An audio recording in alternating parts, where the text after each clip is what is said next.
New challenge for today. I'm going to be sitting in a ground blind in 22 hours from right now. Can I build this bow from start to finish, tune it with broadheads, and take it hunting with me? Let's find out.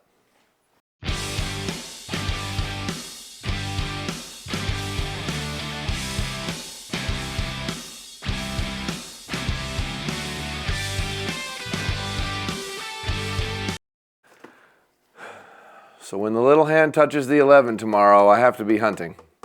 So I'm giving myself 2 hours from right now to build this bow and have the bow itself done. So the challenge is at, let's see, 3:25, we have to be done, and sighted and broadheads and field points hitting in the same spot. So let's stop talking, let's start building, come on. So I'm building a lift 29.5 for one very simple reason. I want to know how durable these strings are, and this bow is the most compressed, so it'll probably do the most damage to the strings the soonest. So I want to start shooting one of these and playing with it.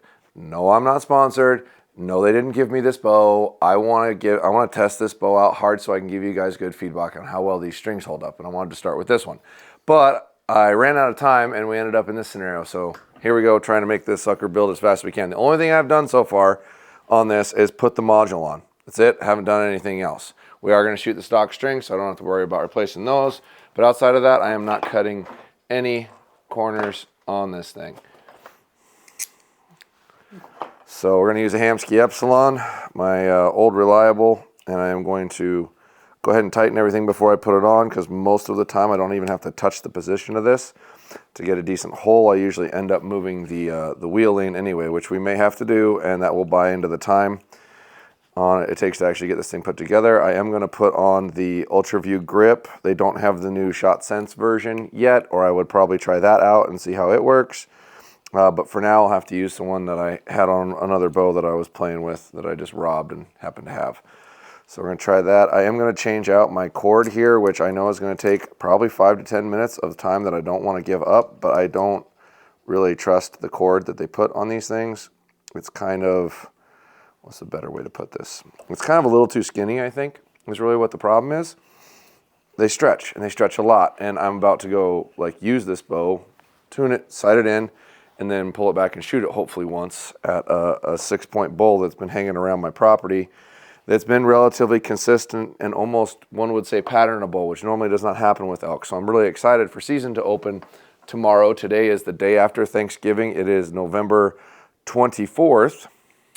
So on the 25th it opens up, and I hope to actually shoot that bull the evening of the 25th, because they've been hanging around in the late afternoons right by one of my blinds. So I'm really excited and optimistic. But it seemed like a waste of an opportunity to try out or test a new product and just use something I'd already built. And I hadn't built a new tree stand ground blind hunting bow for myself since this time last year when the Bowtech Carbon 1 came out. So this will be the first.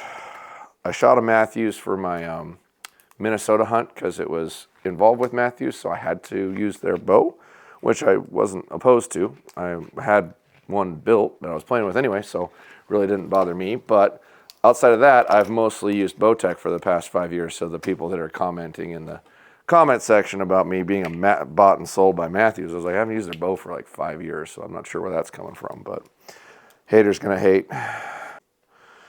Okay, there's a setting on the camera that neither of us are all that sure about. So if this doesn't come out perfectly clear, it's my bad. I didn't know how to fix it.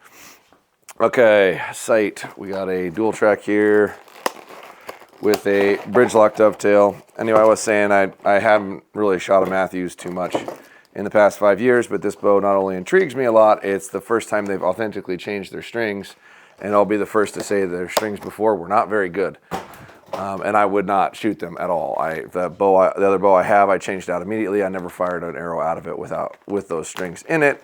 I am going to give these strings a legit try. I have seen some wear on, Dan's had it for 4 months, and his actually looks really good condition considering everything that it's been through. I mean, it's been in the field for 45, 50 days, shot every day. So that's a pretty good testament to a string's durability if it looks the way his looks after that time period. So I will give it a shot and see if I can get some abuse and wear myself and see what it looks like. I know I've covered this before, but to bridge lock these, you gotta take this off and back the screws out because we need to get at that plate under there, right there.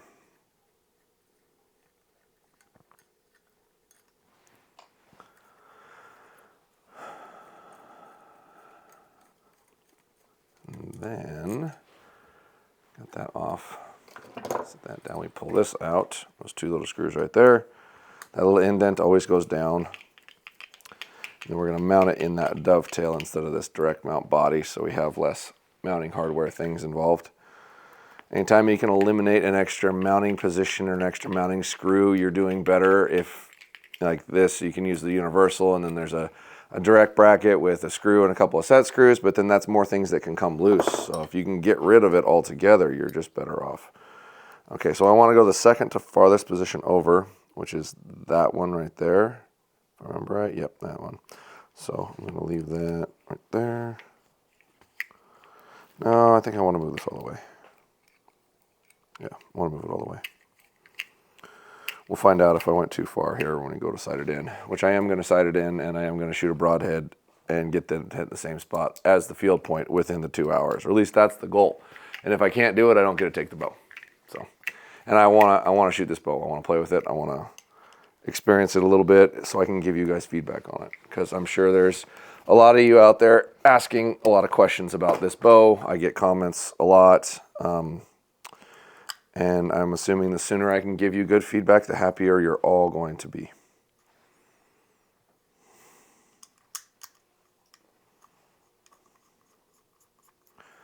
Screw those back in, and that's the nice thing about the micro drive here is it actually would hold that angle. So if you took this off a bow and it was already rail axis adjusted, it would still be rail axis adjusted if you didn't touch that little screw in there, because that's what drives it left to right, which is pretty neat.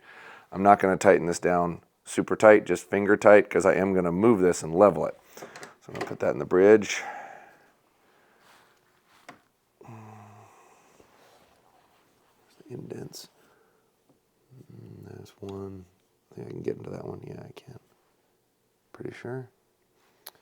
Let me, oh, here, perfect. Yep, it's right there. Okay, so I like to run my sight all the way in. If I can, I believe it makes the least difference in torquing your bow. I think it's the most accurate that way, so I'm going to do that. All right, so tighten this down. We're here, so I'm going to go ahead and bolt the quiver on. I'll change that cord out to the other material, then I'll make a string loop, put the grip on, run it through paper, and see if we need to adjust the timing and or the wheel lean. So when you're removing a rest, or when you're using wheel lean tuning and timing to tune your bow, you don't actually need to check it up front, because as soon as you shoot it through paper, what the paper shows you is going to tell you if your timing's out, and it's going to tell you if your wheel lean's off. So you can save yourself a step if the factory did their job perfectly, i.e. this bow's wheel leaned correctly and this bow's timed correctly. It'll actually shoot a hole without you having to check those things. So it's only when you set everything up nice and square, 13/16 off the riser, 90-degree angle here, and the right spine arrow, and put it through there, and it shoots a tear, that means it wasn't actually set right from the factory. Now, in all fairness to the factory, if you change the draw length of a bow from what it was sent in, it'll change the wheel lean a little bit. So it's not necessarily their fault if you had to change it, which this bow did not have this module on it when I got it. So it most likely will probably need to be wheel lean tuned. I'm just fingers crossing that it doesn't have to be, because that'll probably take another 20 minutes out of my 2 hours, and that's my window of when I have to leave. So I have 2 hours to do it, and if I don't, I'm taking my old bow.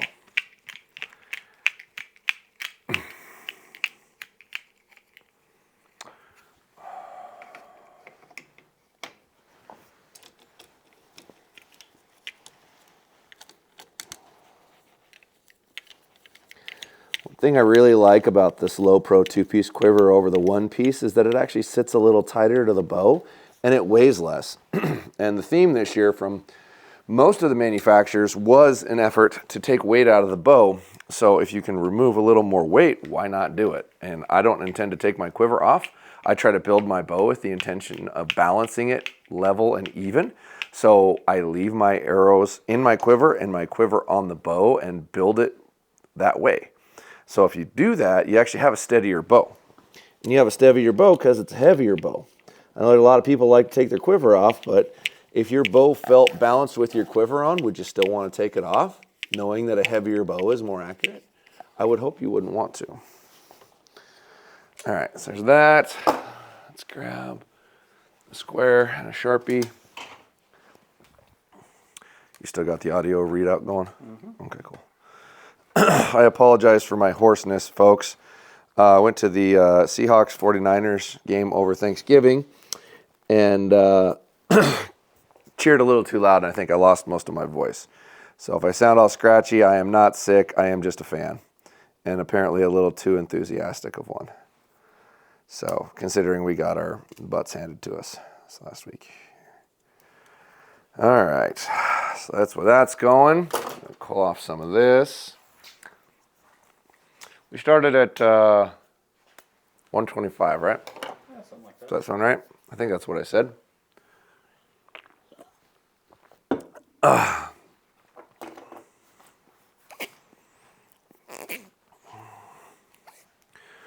going to shoot an RIP-XV out of there with the Super Sabers. This is the same arrow I used on my deer hunt. This is what I'm going to tune it with, and I'm shooting the Halo Pink Nock. I shoot pink because you can see it regardless of what time of year it is. And what I mean by that is every other color you can buy or use, there's a time of year where part of the woods looks like that color, other than pink. There's never a season where you have pink things running around in the woods. But however, the bright oranges, the bright greens, the bright yellows are really common in fall. They're not exact, but they're close enough they don't stand out so much. Now white is an amazing color until it snows. And around here we get snow. So I avoid white just because of the snow. If I knew it wasn't ever going to snow or lived or hunted in an environment where I know there wouldn't be snow, white is really hard to beat because it shows up really well. And it shows up on camera really well. If you're ever trying to film your own stuff, white stands out really good. But since we've gotten to where lighted nocks are legal almost anywhere, nothing stands out better than a lighted nock anyway, so I just roll with that. And I like the pink lighted nock because it doesn't necessarily look like a lighted nock, but it's still the same color as a red lighted nock. So that's why I use that, and I've been real happy with them so far. I've been using them about 6 months now. I haven't had one break. I've had one burn out eventually, and I had one internal piece shift on it, if I remember right, but none of them, I didn't have a single one break when it was shot, which was a common problem with other brands that I've used in the past. And that was what I was most concerned about when I was going to use these, is if they were going to hold up. And that would normally happen in really cold weather. So if the nock froze and then you shot it, sometimes they would break or fail. And you know, if a nock breaks, a nock breaks, but if it breaks on the shot on the animal and it cost you the animal, you probably wouldn't like that nock anymore. So, almost done with my soft knots here.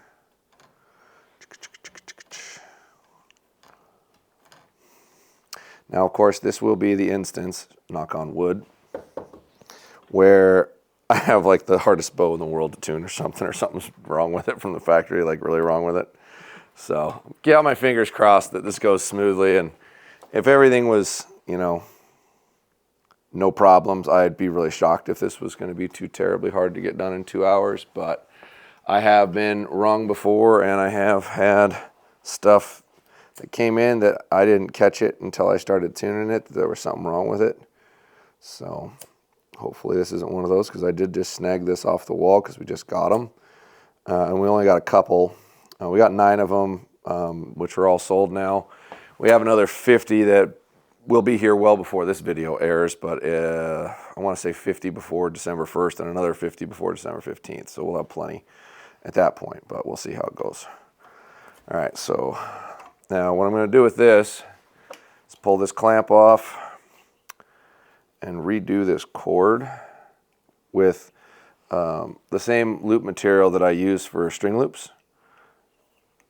And so I'm not wasting any material. I'm going to do this first and then use my excess for that. And that's BCY 24 loop material. Remember, I just spooled off a chunk at the shop there. So I'm going to separate this and take this out of here, but I'm not blocking the light too much here. Just sew this basically. They just move it back and forth through this rubber. And we're going to put this material that's not nearly as stretchy in here and try to give it a good pull before we build it. And you can tell by the indents where you start at and where you go to. So there, probably need about that much, I'm guessing. Maybe a little more. Yeah, I'll grab a little more. In fact, when I grab about 5 inches too much, and I'll use that. Nah, that's more than enough. I use that for my loop on the other end.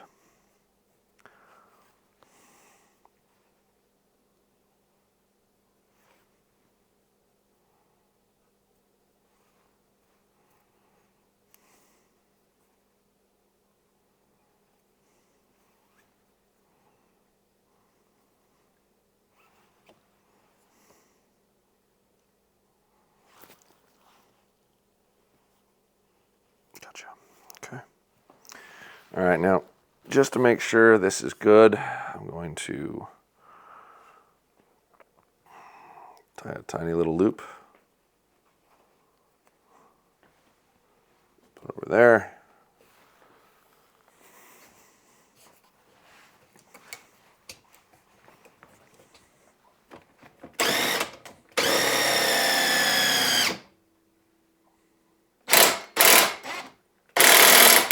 There we go. We'll see what broke. There you go. All right, so I stretched it till it broke to make sure it's as loose as it's going to get, and that is more than enough to finish what I need to do there. Sweet. And then I have some excess for making loops. Perfect. So if you don't have a string jig or a stretcher or something to stretch your material out, just use your vise. It'll work good for that. But this stuff does stretch, not nearly as bad as the other stuff does, but it still does. And I want to attempt to eliminate all of that before I hit the field, no matter what. So that's one of my little cheater hacks. I'm gonna melt that just so it doesn't fray. I'm gonna run on the inside of the limb and right under the roll bracket here and get this down as far as I can. I don't want it to be in the way of this at all. So I want to make sure when I'm done, it's probably somewhere in about here is kind of what I'm targeting. So I'm gonna bring this over, go around it, basically treating that like it's a string loop. I'll go back that way. It looks just like you tie a string loop, but make sure I've got the distance the way I want it. Yep, that's pretty good. Push it under there and over. Before I bring it all the way in there, I'm going to slide it to this side, cinch it really good, cut it,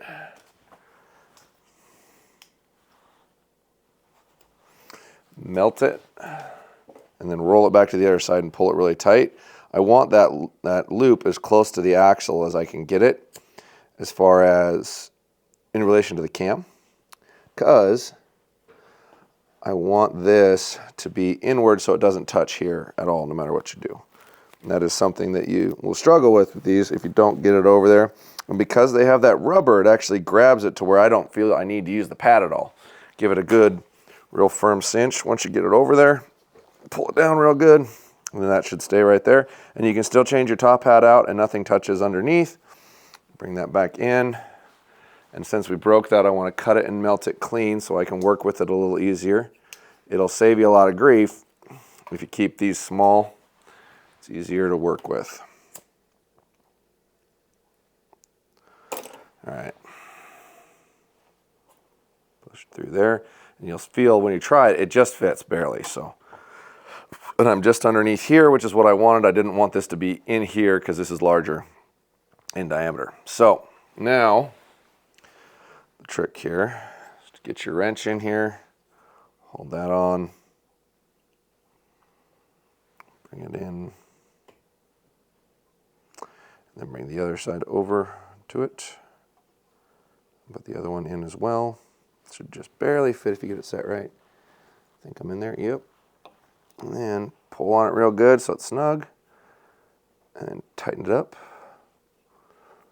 Now what I like to do from here, so I like to leave at least 6 inches, 5 inches, 6 inches, that's 8.5, so that's probably about 6, plus a little in case you have to cut it. So I'm gonna go about there, cut it, and then loop it in there. So in the future, if you're in a real pinch and you broke your string loop, you have enough extra string loop material here to make another loop in the field. So you don't have to have a little go bag or whatnot. And I just like to treat it like it's a string loop again. So this is going to go like that. Cinch it up a little bit, and then I'll do it again. Then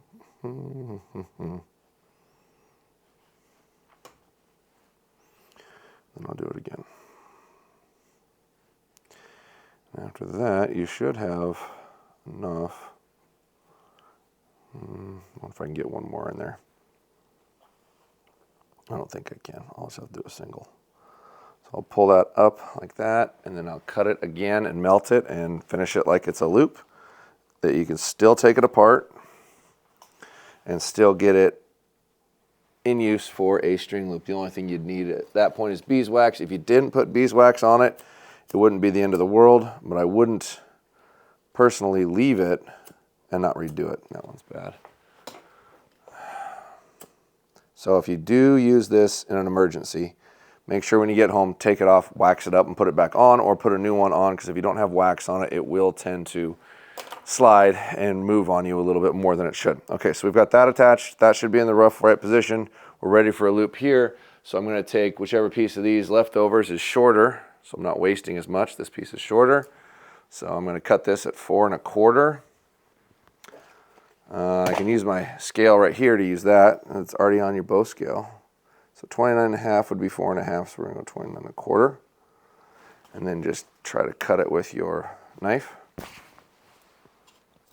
you go. And that's our loop length. Flare it out really, really, really good. Make it big. Flare it large. All right, same thing. Oh, pretty good. All right. Hit them with some fire.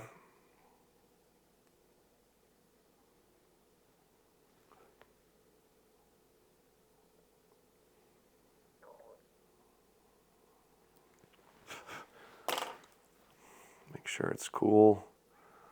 Let it sit a second and make sure it's fully cooled off.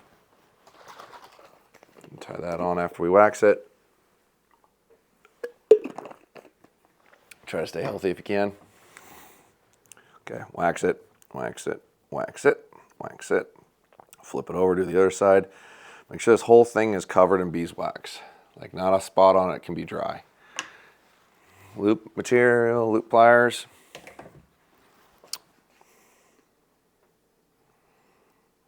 Touch on exactly how you like your knock to fit on these short bows.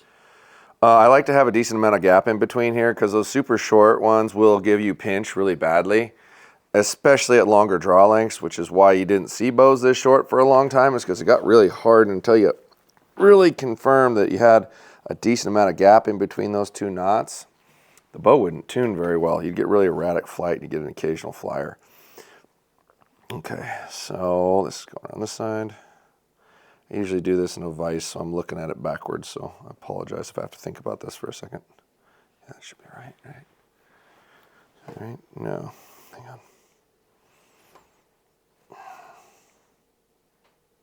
Yeah, that's right.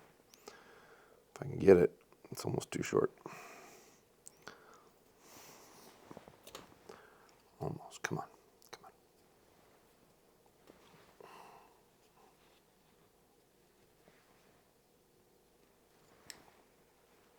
See if I messed it up or not. Nope, good. Perfect. Gap here. Yeah, see, I can move it up and down a little bit. That's about how much room you want on a short axle-to-axle bow. That loop's a little short. I'll stretch it out a little bit more. I feel like there's something I forgot. I don't think I grabbed a Peep. I didn't grab a Peep. I'll jump on the bike and get it real quick. Pause! That wasn't too long, was it? Okay, I'm gonna kind of cheat. Well, I rode an e-bike, so that helps. I'm gonna kind of cheat and take a length off of an existing bow that I've used. That's the same axle to axle from where my Peep goes. So hang on. Order. 6 3/4. So That's at 6, so it's going to be up a little more. I'll just press it and slide it up there. Drop it in. Yeah. 6 3/4 is what I'm looking for. Going to open that. All right. About 6 3/4 is what I'm looking for a peep height for me on this bow. I'm betting if I had to start somewhere anyway. So we can pull that tail out now. That's just in there to tell you where the center of the string is. So let's back down a little bit. Grab my tape. Whoop. There we go. Might even get lucky and have it work out to be facing the right direction, all on its lonesome. It's pretty close. All right, so that's about where I'm going to start with that. I'm going to leave that like it is and shoot it a little bit and see if it'll stretch a little. I do got to pop the grip off because I do not care for the focus grip. I'm going to put the Ultra View on there. Come on. There we go. And gotta rub all this junk off. If you do the shot sense, that's where the device sits. In there when they become available, they're not, I don't think they're out until next month, but that's what that's for. And we will be playing with that and doing a video on that, so hopefully explain it a little better and how it works to you guys. See if it's something you want to play with, but the phase 4s and forward, accept them along with the new titles. Okay. Perfect. I need this offset bar because I'm done using a V-bar for hunting other than open field, open terrain stuff.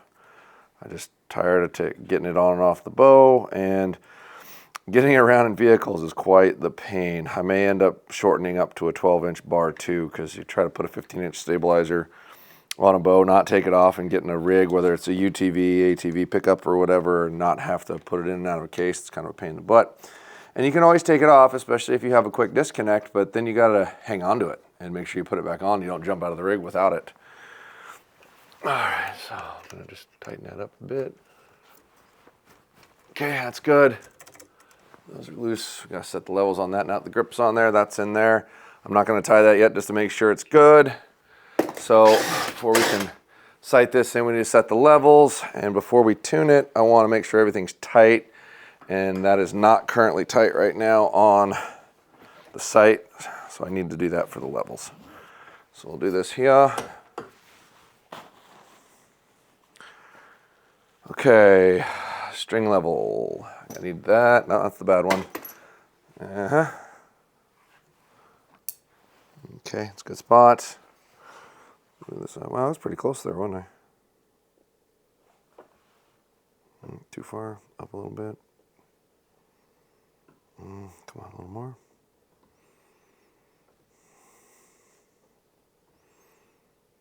Do I still have this tight enough? Oh, it's shifting in here. My bad. There we go. Okay. So then you take your Gen 2 level that has all the levels in it, not this broken one, but there's another one around here somewhere.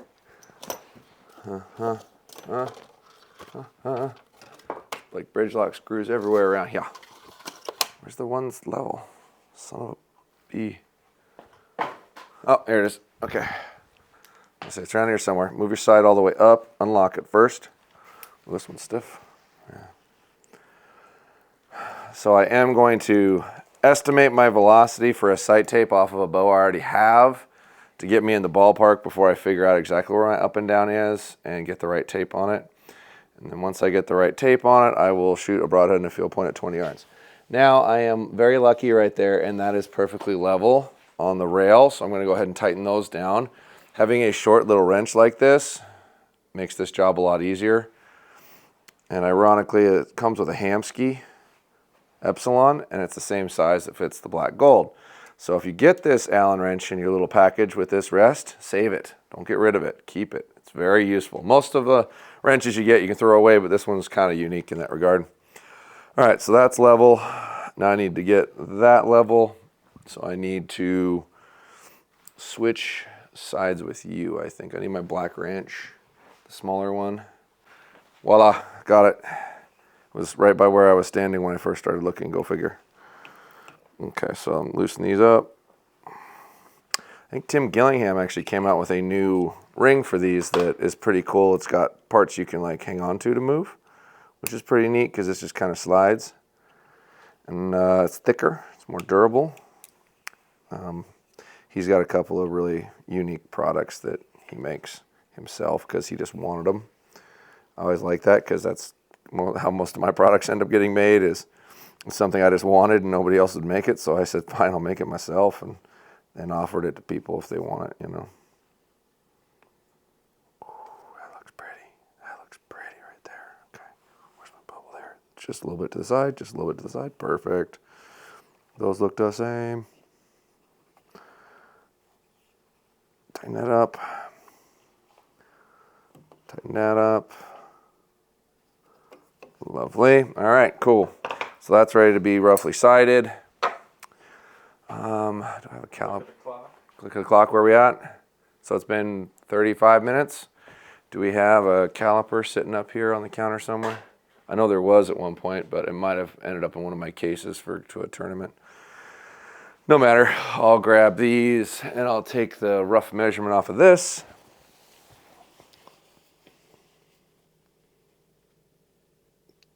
It's got to be that one.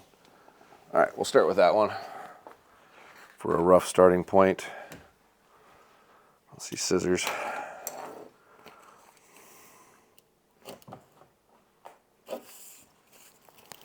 Which way is that? Okay, so I need this side, but I don't need this side. So I'll take that off. All right, so that's what's going on there to start. So hopefully when I walk out to, I think my bailout here out the door, because the weather's kind of cruddy, is about 50 yards. So we'll figure, all right, my sight tape off of 50 yards.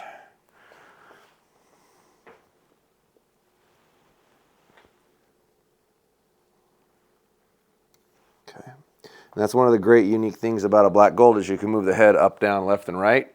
So you don't ever have to move this. You can move that around. If your bow shifts or something changes, you can independently adjust them without having to peel a tape off and putting a new tape on. It's just a neat little thing that I don't know if they meant to do it that way, but I'm sure glad they did it that way. And what that is to me is what I call a zero stop 20, which means I can set my 20-yard pin at the max range the sight has. So I get all the way up to the top, and when it stops, that's 20 yards. I like sights that do that.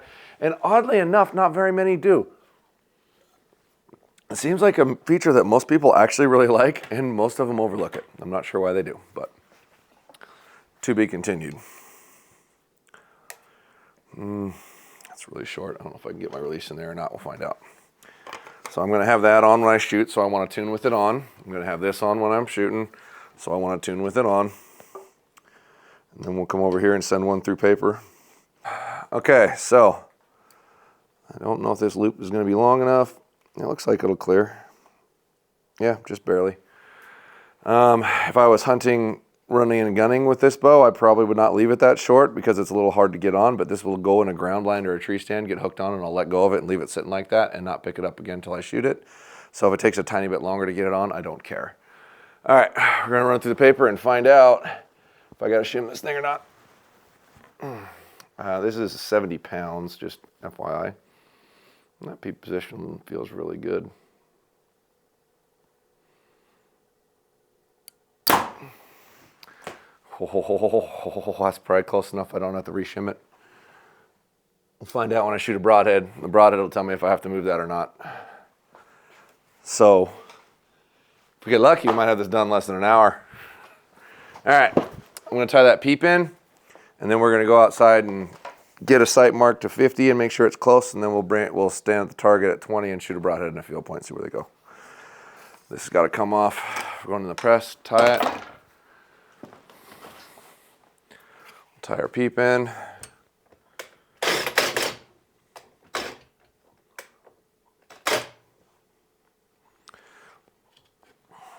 This still may need to be shimmed because it's off a little bit. But I'm going to go ahead and shoot a broadhead and see if I can get the two to hit each other by playing with the rest a little bit. And if it does, great, but I won't move the rest more than like a 16th. I won't. I'll move the cam instead if it comes down to it. I hope that's long enough.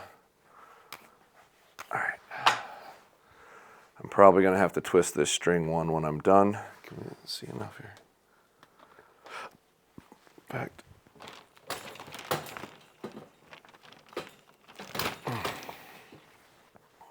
I'll just go ahead and start at the top since I'm almost there anyway.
Not the most exciting thing in the world, and I'm sure you guys have probably watched me tie about Peeping about 100 times, but when I'm not trying to teach somebody how to do it, that's about how long it takes me.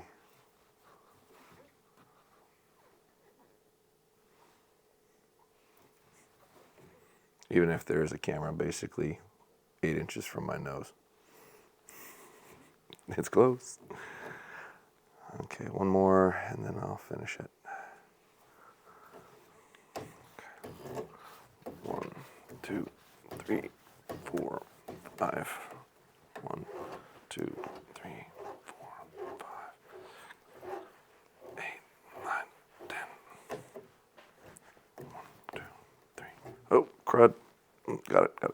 Cool.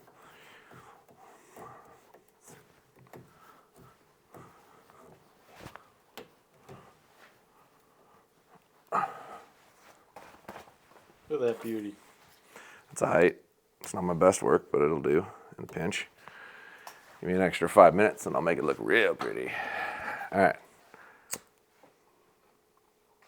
Melt that, push it in. Melt that, push it in.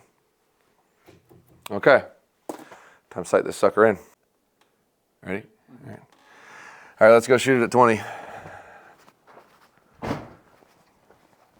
Always use the rangefinder you're going to hunt with to sight your bow in with, because it doesn't even matter if it's wrong. I mean, it's not to say it is, but it doesn't matter if it's wrong as long as you're sighted into it. So what it tells you is what you put on your sight.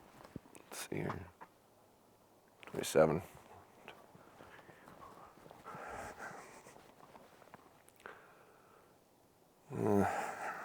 That's going to be it. All right, we're just trying to get it on rough estimate a dot. Back up to like 50 and make sure our sight tape's relatively close. And then we'll go back to 20 and shoot a broadhead and a field point and see where they hit. Comment down below on whether or not you like videos like this or if we should do things differently.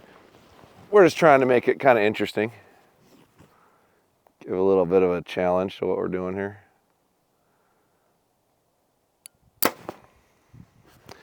Okay, so it's a little left. Up and down's pretty close. And my wrench is right here. So I'm going to move this left. Loosen this screw right here on a black gold. And then drive it left.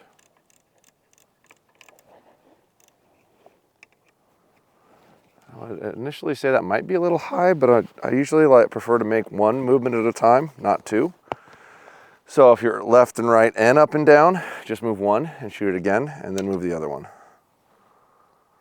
In the instance of time, when I get close, I may move both at the same time because we are on a clock here.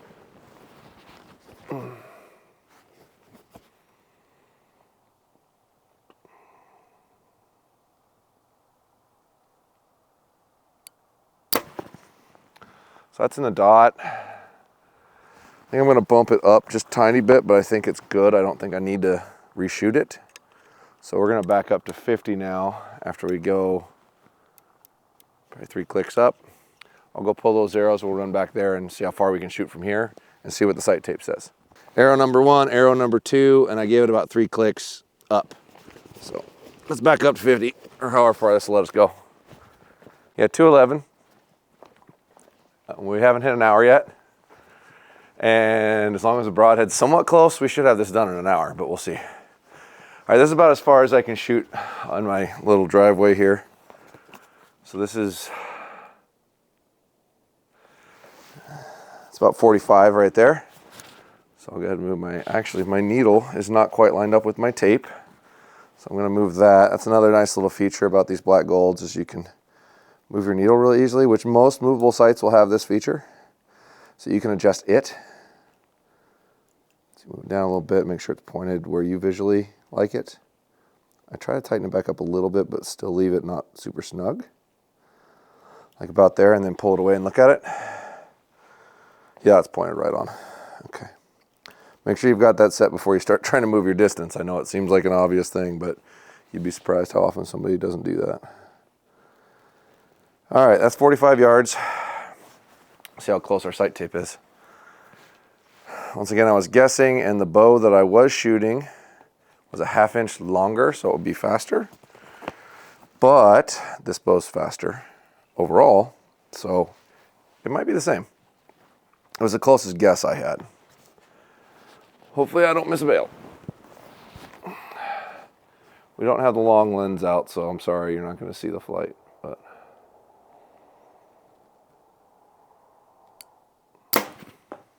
it's high.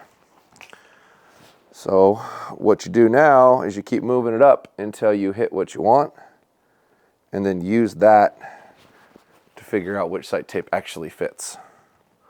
So I was quite a bit high, really. I was aiming at the middle dot, and I almost hit one of the upper dots, and it's a little left as well. So I took off about, or moved it up about 3 yards, like 3 yards faster.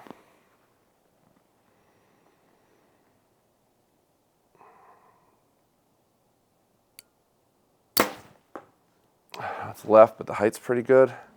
It's like a lot left. Did you get a knock right through paper? Yes, it did. So you I know. left a little. Probably. Actually. Probably. Well, the broadhead will tell us, and that's all I really care. And I'll grab one of those in a second here. Yep. But a 1/4 inch or a 1/2 inch at 20 is going to look like that out here too.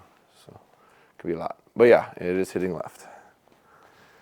That was a much better drop though. So let's see if we can put one of these in here.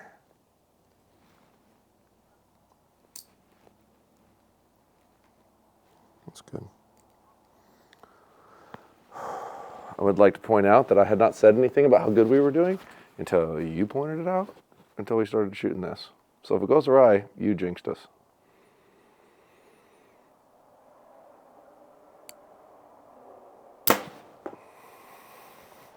Looks pretty close. Looks like it's in the dot. We'll see. So that was my 3rd shot. So I think we're pretty close on height. We're probably still figuring out a left and right. Maybe I might shave a 1/4 yard off of it. So I'll go back and look at the sight tapes and see which one matches the drop that I have now, and maybe even a little tiny bit tighter. And we'll stick that on there, and then we'll grab a broadhead and see where it's at 20 yards, field point to broadhead. Almost done. Okay, we're back out here at 20 yards, finding out if we need to shim the cam or not. This is a broadhead, practice broadhead. I am shooting a, oh, there's a blade popped out of there. I am shooting a Fatal Steel 100 grain on this bow, and Grim Reaper provides you with a practice broadhead, but it probably helps to have the blade in, because this does move, and that popped out. So make sure that's in before you shoot it. Good, tighten it up. But so you don't jack up your good broadheads, they give you one to practice with. So always when you're broadhead tuning a broadhead and a field point, shoot your broadhead first, so you don't cut your fletchings off of your arrow by shooting your field point first.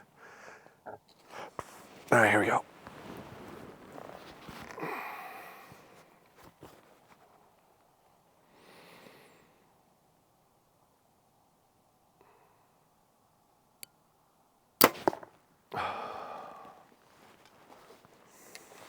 I think that pin was slightly right when it went off, although it hit the dot.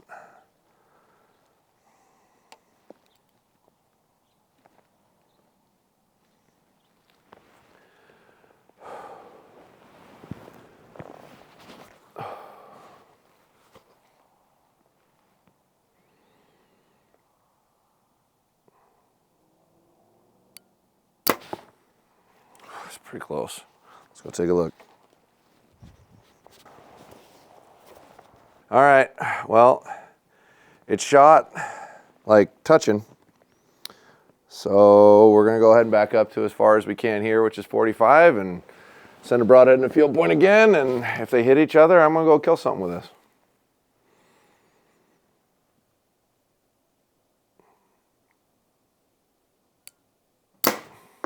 Okay, I was left when it went off, but that looks way more left than it was. So we may need a little bit of a smidgen of love on this thing.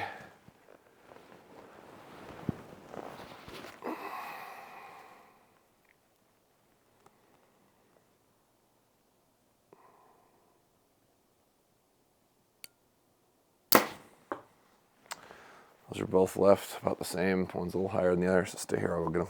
We'll shoot. All right, so I had a point left tear through paper barely, but enough, and it was close enough that I wanted to see what it would do, and now that we've seen what it's doing, we want to shim the cam.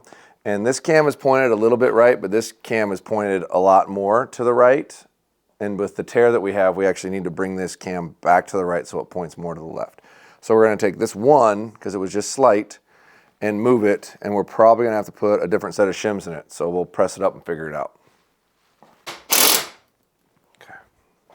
Allen wrench is in my pocket, isn't it? Go ahead. Yep, we're on. All right, Allen wrench is in my pocket, I'm pretty sure. Yep, there it is. Okay. So we're going to see which one of these it is. Let's pull this apart. See which top hat we have, and then see if we're lucky and still have the right one sitting up here on the bench from the last time I did a shim up here. If not, I'm going to have to run down to the shop again and get a different set. So put that in there, don't lose it. Push this out. That new system comes out so much easier. Oh my gosh, it's way easier to do now. So actually I'm gonna push this down, I'll pull this out. Practically Fallout, look at that. There's no tension on them. Makes it way easier. So we're gonna set that back down in there so it doesn't fall out so nothing gets untwisted or falls apart. And this is the middle set, 1, 3. So we need a closer set to each other. Back up. Watch out, watch out, watch out. There you go. Okay, so we need, that one's bigger, so that would be the next set over, and then beyond. So let's try that. And I think I'm going to go straight to the paper and make sure I have a perfect hole. And if I do, it should drop right in downrange.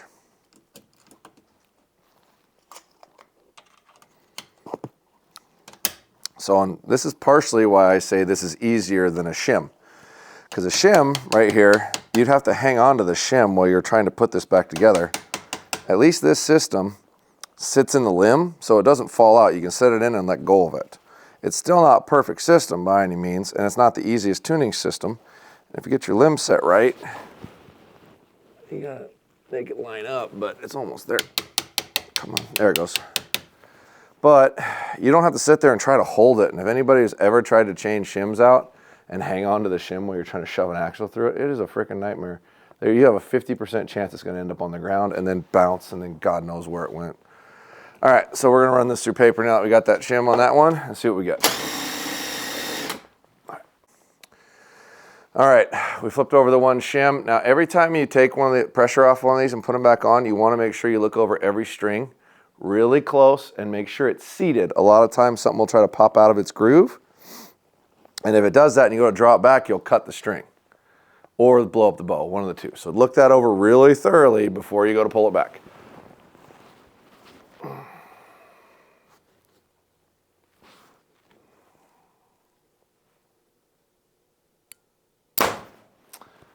Now it's like the other way, and that was one shim, dude. So it goes a long ways on these. Apparently it goes a long ways on these. But where's that at? Yeah, that was only one, right? I did it right. Mm-hmm. Yeah. Oh, goodness.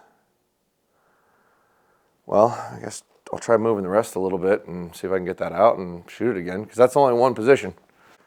Okay, we've moved the arrow rest right as much as I'm comfortable moving it. We'll see if we get a hole this time. If we don't, we're going to go back to what we're Move the rest a little bit to the left and see if that resolves it.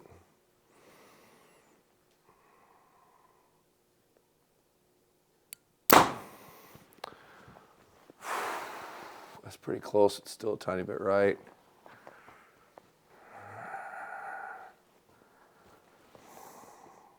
Let me get a tape and look at this.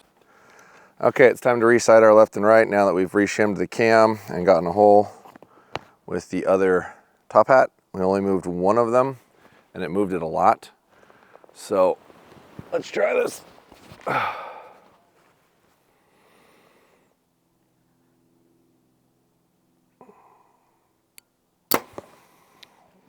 I forgot to move my sight back.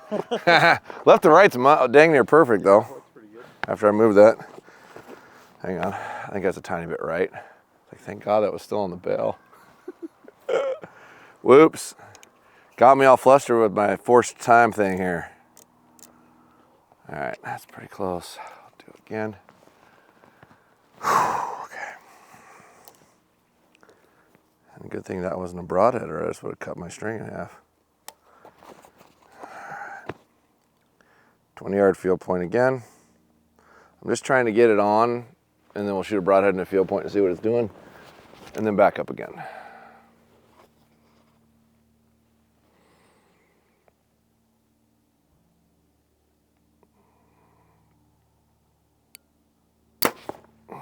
It's a tiny bit low, but left to right's great. All right. I'll shoot at the other target with the broadhead, and then field point.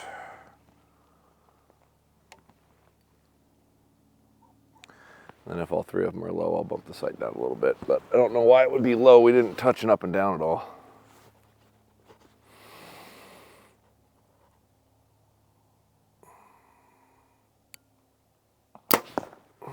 It's low. Could be how you put the tape on. I haven't moved the rail though. Yeah. So it doesn't matter. I haven't moved the head. The head's at the top of the adjustment.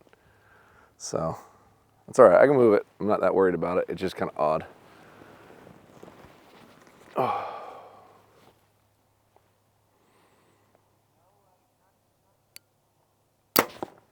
Okay, I was a little high when that went off, and it's about in the same spot, but high, so we'll call that correct. I'm gonna move the head down a little bit. All right, God, almost did it again. You got me all flustered, man. That definitely went ka-tank. All right, 45 yards. Left to right broadhead impact. Let's see what we get.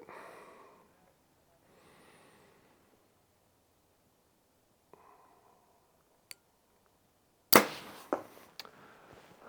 think it's either in the dot or just slightly below it, a little below it. I lost it.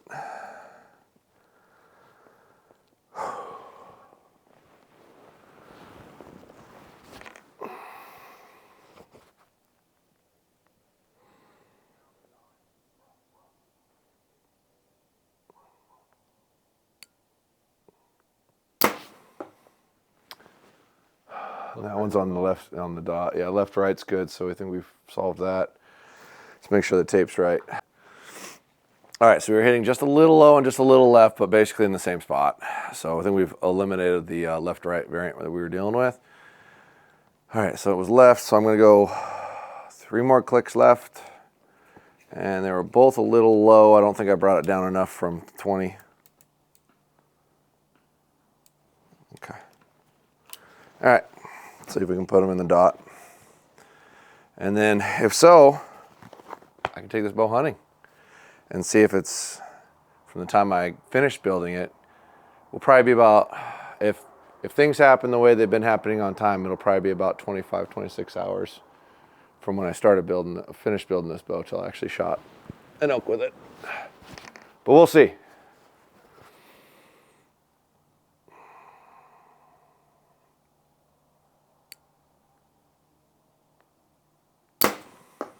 I was just on the left edge about 8 o'clock, and I think that's right about where that went.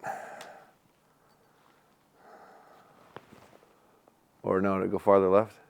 A little left, another drifting left. No, I wasn't drifting that far. I see it now, but we'll see.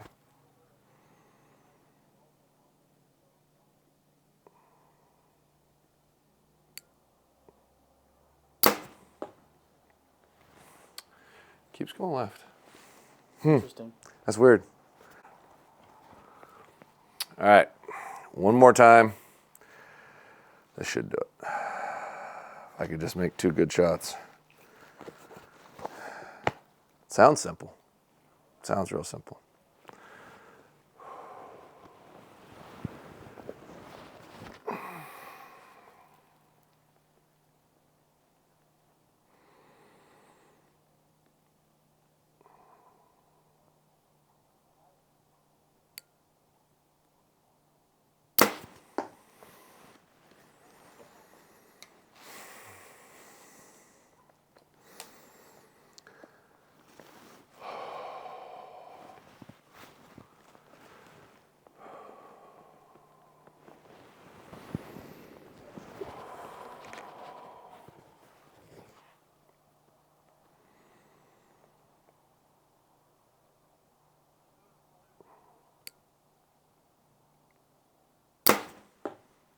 That one's a little high, but the other one's in the dot. Left to right's the same still. I think we're good. Well, we got 28 minutes to spare, and we had to mess with it a little bit more than I was expecting to, but we got it done. And this is ready to go hunting with. I will take this out this tomorrow, and hopefully fill my Washington elk tag in the next 5 days, but possibly tomorrow. So comment down below on what you thought about this video, if you liked the format or anything like that, if you think it's dumb, you think it's cool, whatever, just comment, communicate, that's what we're looking for. Let's see. Oh, giveaways. Yeah, giveaways will probably happen after December 15th when I'm done hunting, because I didn't get a chance to fill in the end with all these bow reviews. But that'll start, they should start then, between then and through January probably, there's 10 different people, so that'll be a bunch. But in any event, we are doing those because I keep getting comments about that and questions about that. It is happening. Thanks for following along and watching. I really appreciate it. And make sure to be subscribed to our Instagram because I announce winners over there. So if you're not subscribed over there, you're not going to know who won. And we're going to do a lot better job with that, posting regularly and that sort of thing. So thanks for watching.